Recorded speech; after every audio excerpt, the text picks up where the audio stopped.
Southwest Florida, Sekou Radio. Today we have a great guest, and this guest is going to talk to us about the advantage of the brain, the human brain. And his name is Patrick Quinn. I've known Patrick a long time. Patrick was a great student in tennis, in golf, in chess, and he tried to beat me so many years in Notre Dame. I think Patrick's still working on that one. Patrick, your resume is so heavy. I'm going to let you introduce yourself. Thank you. Thank you so much for having me on the show today. I first got to start things off by saying I am training every day in the Jeu de Dames to take you down. So you better watch out. I'm coming for you, my friend. I have to train extra to be prepared for Patrick. You better be ready. You better be ready. No, hey, it is a great joy to be joining you today on this show. This is a wonderful pleasure. As you might have mentioned earlier, I had the great pleasure of graduating from the University of Notre Dame last spring, right when the pandemic hit. I had about 2 months to go in my college career and ended up finishing up those neuroscience classes in the man cave, in the garage, in the basement out here in Portland, Oregon. But after the third of my 3 hip surgeries in the summer of 2019, I decided, hey, I think the medical school, the medical field is where my heart is leading me. So at the moment, planning to do a gap year or 2 after studying neuroscience at ND, and perhaps one day we'll apply to perhaps go into the medical field. So really just taking things one day at a time and trying to inspire and share as much hope and energy every single day, just like Mr. Sekou Bangura himself. Patrick, thank you for coming to Sekou Radio. If you're just listening to us, our guest today is Patrick Quinn, who is going to talk about the advantage of the brain, a deep dive into neuroscience. Patrick, before we start, what is your 3 words? What do you go by? What's the Patrick in my life? That's a great question, Sekou. So I am such a big believer, and it starts with dreams. It starts with dreams. And so my slogan goes like, dream big, live as you, change the world. DLC. I try and live every day as if it starts with that, DLC. Wow. Where do you get the DLC from? Dream big, live as you, change the world. When I was a freshman at Notre Dame, that's a great question, Sekou. About 4 years ago in 2016, I went off, left the house, left the nest, so to speak, for the first time in my life.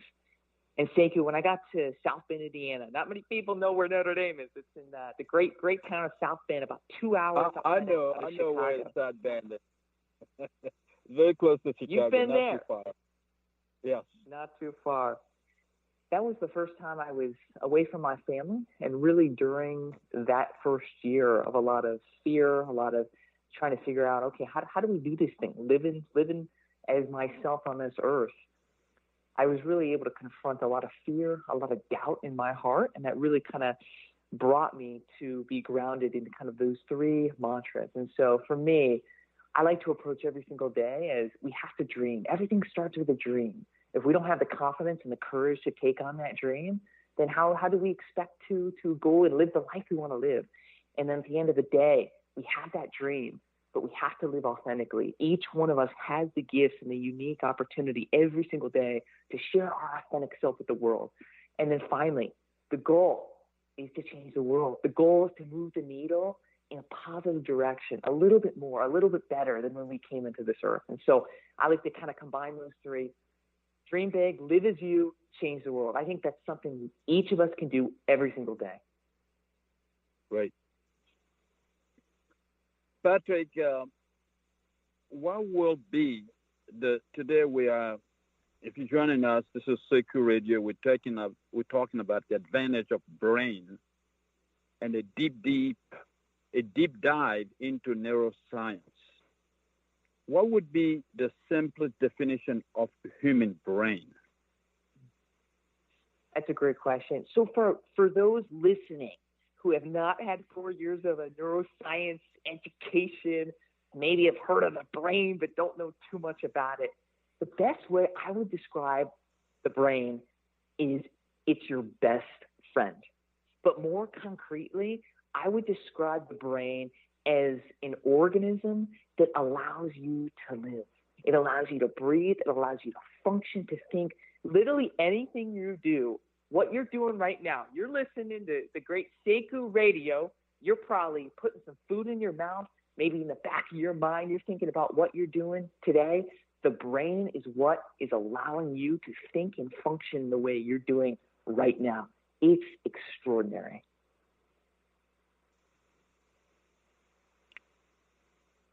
Sekou Radio, great guest, Patrick Quinn. Patrick is in Portland right now on the West Coast.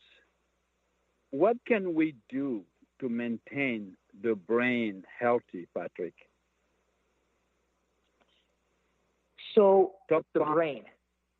Yeah, the top 5 things to do. Sure. Top 5 things we can do every single day. You don't have to be a neuroscientist to do these things. You literally have to be a human person, get out of bed, and make a choice. Top 5 things I would say anybody every single day can do to make a difference in their brain health and ultimately extend the longevity of their life and allow themselves to live the most healthiest life possible. Number 1, sleep.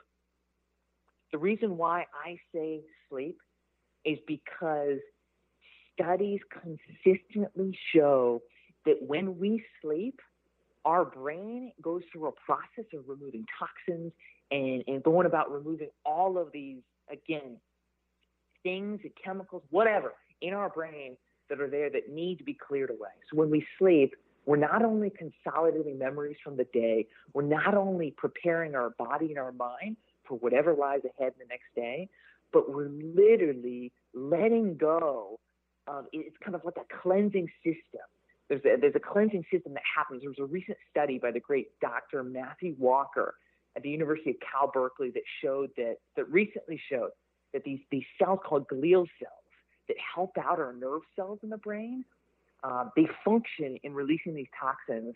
So essentially, when you sleep, you are increasing the longevity of your brain and giving yourself the best tool possible, the best tool to attack the day and whatever challenges you have the next day. So immediately, number 1, sleep. Number 2, connect with other people.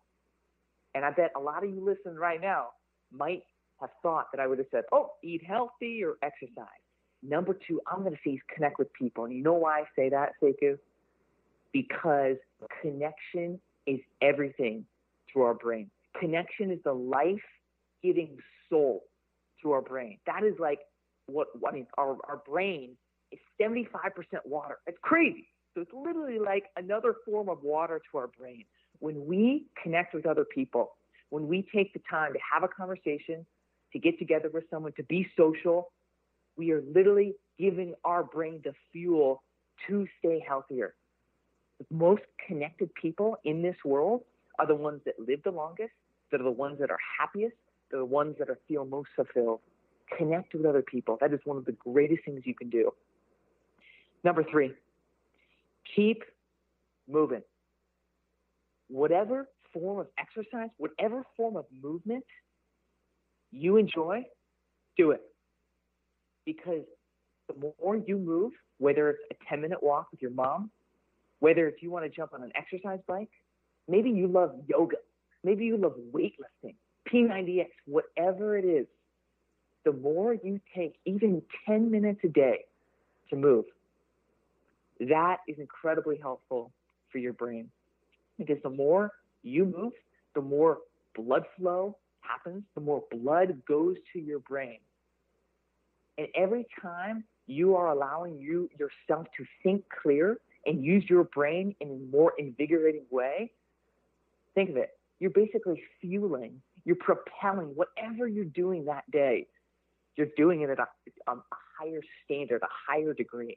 So keep moving, but do it in the way that you like. Do it in the way that works for you. Everyone exercises differently. Everyone moves differently.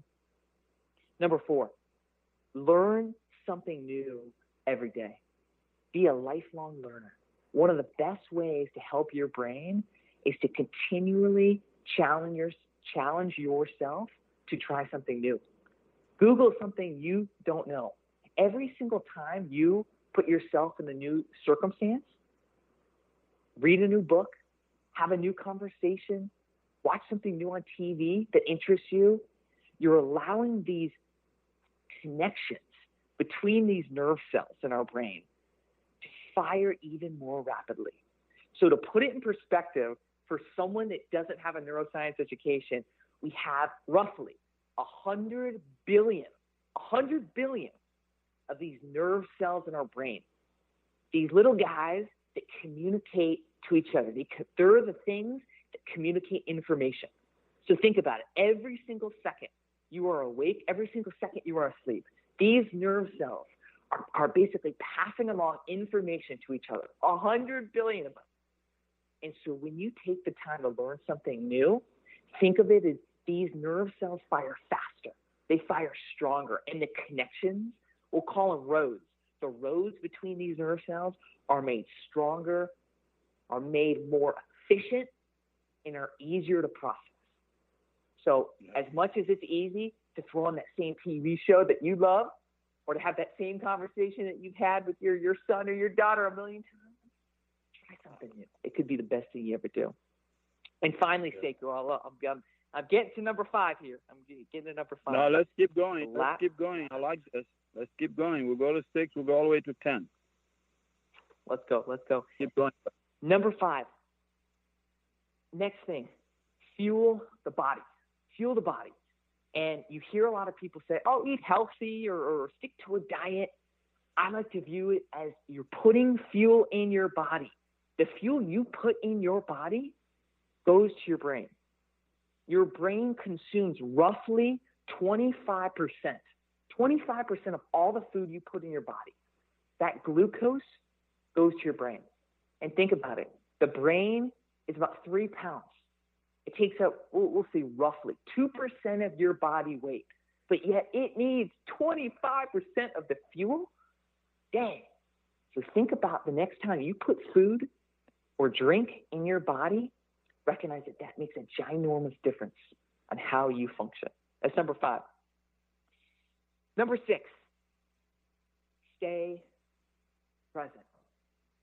Science has shown that when we move from task to task, you're in the middle of writing a paper or in the middle of work and your phone rings and you direct your attention to your phone to check that text message or something else. When you do that, it takes you roughly 26 minutes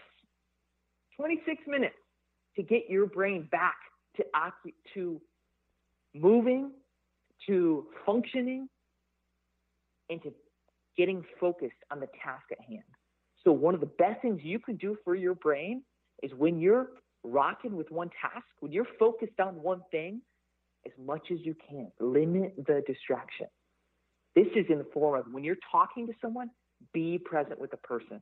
When you're sending an email, send that email with deliberate focus. When you're watching your son or daughter perform in the big play, hey, put that phone away. Stay present. Number 6. Number 7, remember the context. The reason why I say remember the context is everybody has a story.